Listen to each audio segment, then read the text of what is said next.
Hi hello welcome back to cook with Asranjum channel. ఈరోజు అయితే ఎండి రొయ్యలు గోంగూర కర్రీ అయితే ప్రిపేర్ చేస్తున్నానండి. గోంగూర అయితే కడిగి శుభ్రం చేసి పెట్టుకున్నాను. ఇవి వచ్చేసి టమాటాలండి, పచ్చిమిరపకాయలు, ఒక పెద్ద సైజు ఉల్లిపాయ ముక్కలు అయితే కట్ చేసుకున్నాను. ఇవి వచ్చేసి రొయ్యలండి, తల తోక తీసేసి శుభ్రంగా 1-3 సార్లు కడిగి శుభ్రం చేసి పెట్టుకోవాలండి. పొయ్యి మీద ఒక గిన్నె పెట్టుకొని గోంగూర ఆకు అండ్ టమాటాలు, పచ్చిమిరపకాయలు అన్నీ వేసుకొని ఉడకబెట్టుకోవాలి.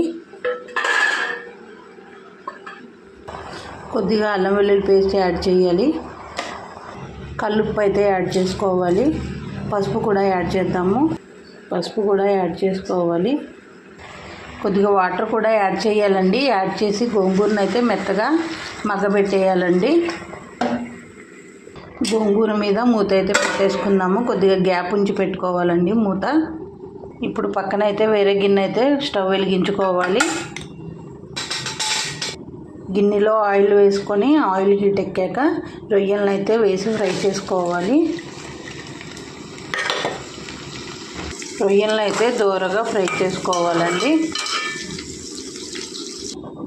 రొయ్యలు అయితే ఫ్రై అయ్యాయండి. ప్లేట్లోకి అయితే తీసేసుకున్నాను.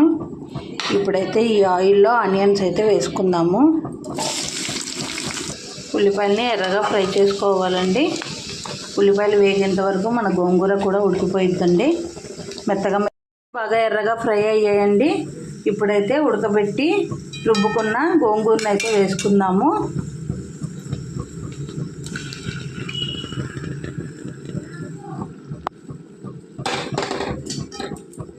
ఇలా గోంగూరని యాడ్ చేశాక కారం అయితే యాడ్ చేయాలండి. 2 స్పూన్ల కారం అయితే వేసుకుందాము. ఆల్రెడీ గోంగూరలో పచ్చిమిరపకాయలు వేసాము కాబట్టి కారం 2 స్పూన్లు సరిపోయిద్దండి. బాగా కలుపుకుందాము. ఈ గోంగూర అయితే ఈ ఉల్లిపాయల్లో బాగా కర్రీ అయితే ఎగరాలండి.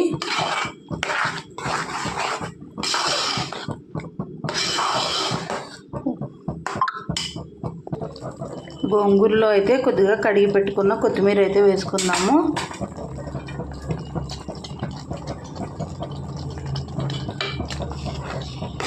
కలిపేసుకుందామండి.